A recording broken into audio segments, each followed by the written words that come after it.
Let's settle down, please, and we're going to go to, we skipped one last time, so we're going to go first to Zone 4. Hello.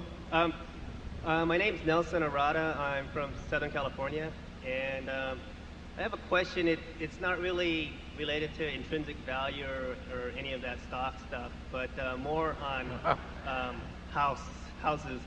I'm still quite young. I don't have a house yet, and I'm thinking about buying a house someday soon. And in order to do that, I'm going to have to put a down payment, which means I might have to share or sell my shares. And I was wondering if you can provide some insight on when is the best time to buy a house and how much down payment you should be putting down in relation to interest rates and also in relation to available cash and the stock market. Well, Charlie's going to give you an answer to that in a second. I'll just relate one story, which was when I got married. We did have about $10,000 starting off, and I told Susie, I said, now you know there's two choices. It's up to you.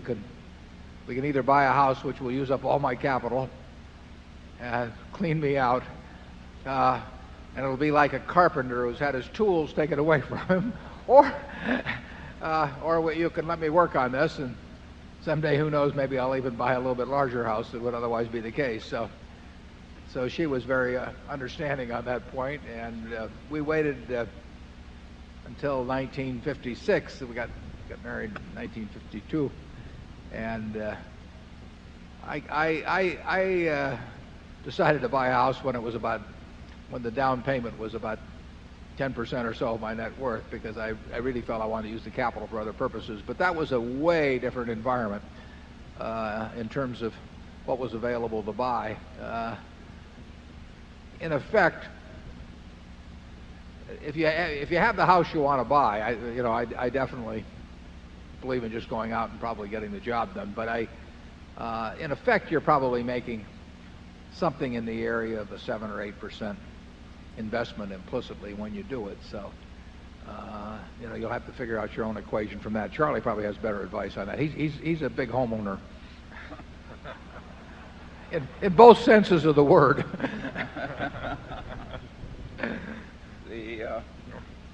I think the time to buy a house is when you need one.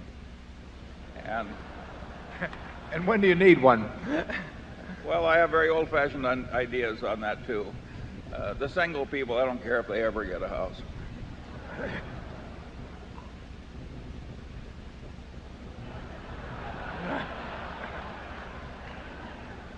When do you need one if you're married, Charlie? I'll follow up here for this. You need one when your wife wants one. Yeah, yes. I think you've got that exactly right. Yeah. Sure. Gregory Crawford needs to go to the security office, please, for emergency message. Gregory Crawford to the security office for emergency message. Thank you. Okay. Hope it isn't a margin call.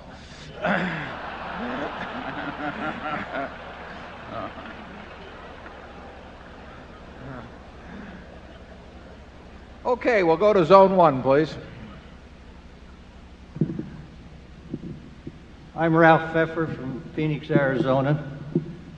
The question I'm going to ask does not pertain to Berkshire Hathaway, but I would appreciate it if you gentlemen, if you can, explain the justification and rationalization for the exorbitant salaries, bonuses, perks, directors' fees, and other benefits that most public corporations are paying.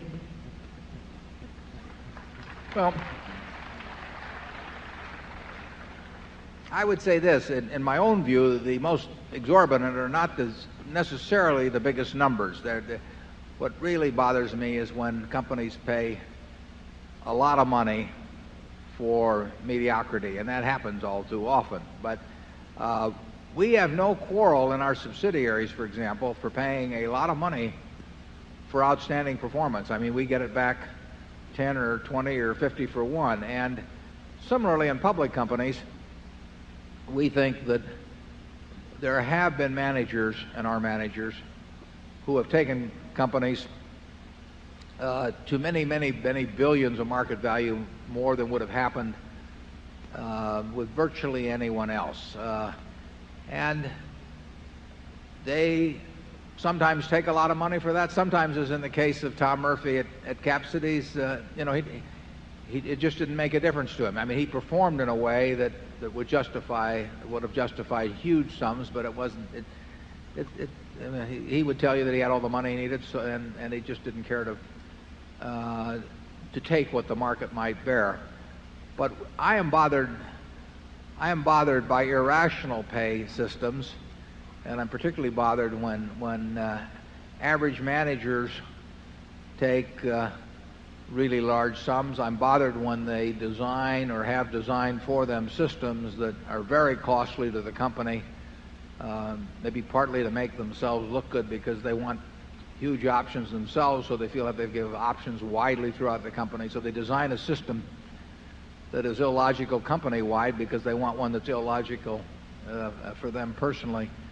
But large sums per se don't bother me. I'm not saying, whether any individual might want to take them or not. But I do not mind paying a lot of money for performance. It's done in athletics, it's done in entertainment, but in business, the people who are the 200 hitters and the people who would not attract a crowd as an entertainer have worked it out so that, I mean, the system has evolved in such a way that many of them take huge sums, and I think that's obscene, but I can tell you there isn't much you can do about it.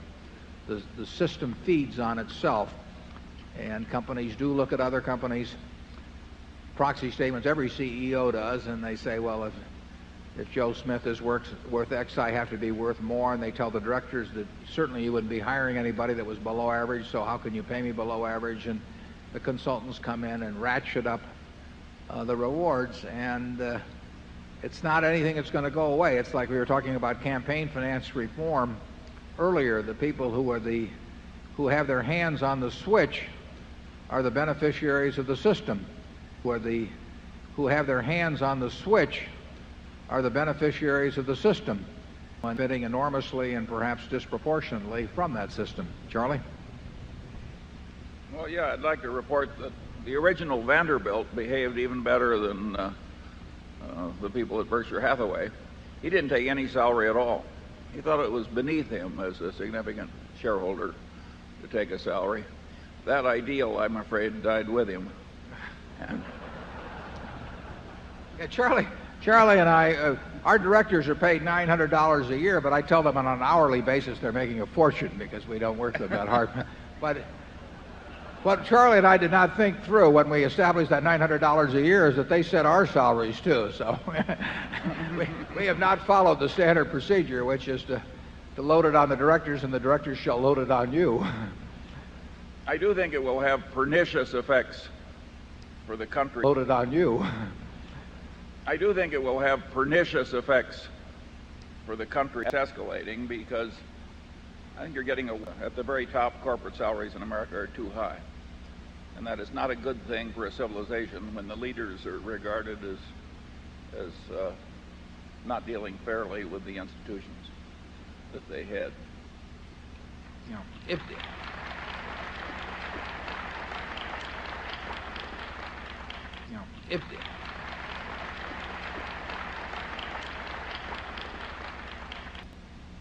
All I can say is that prostitution would be a step up for them.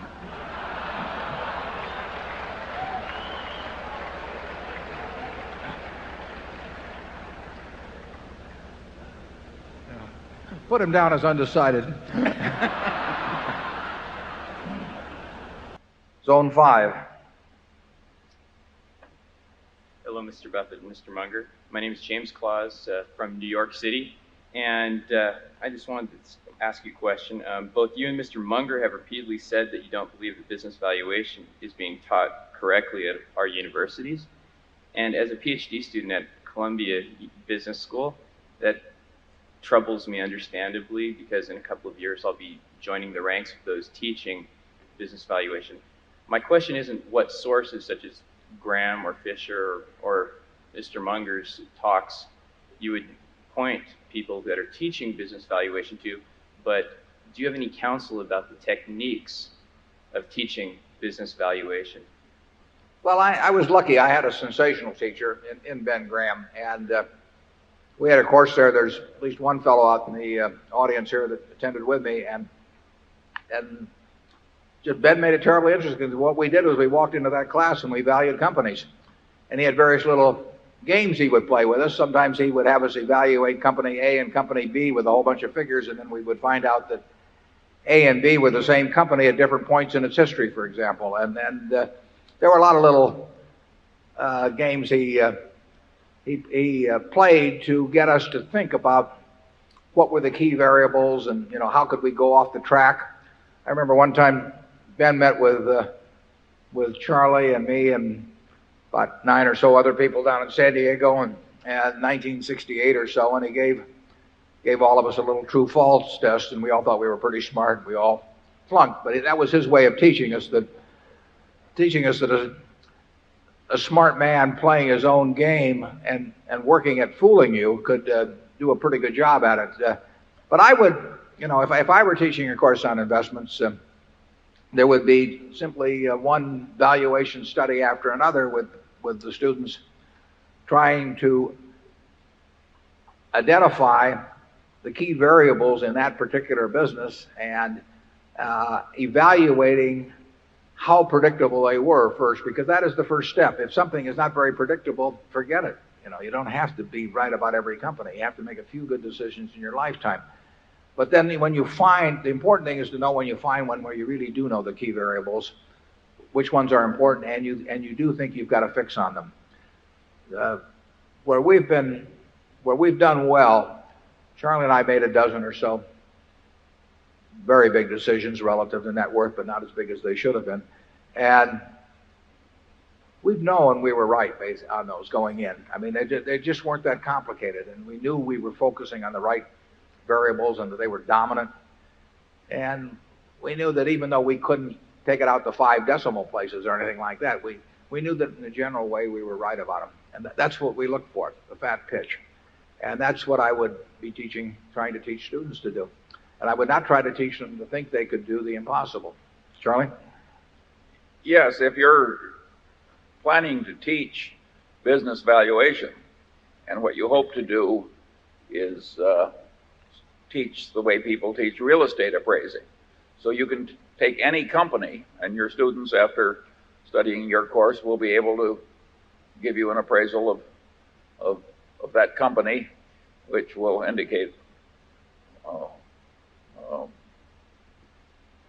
really its future prospects compared to its market price. I think you're attempting the impossible. Yeah, probably on the final exam, I would take an internet company, and I would say the final exam, the question is, how much is this worth? And anybody that gave me an answer, I would flunk. Right. Right.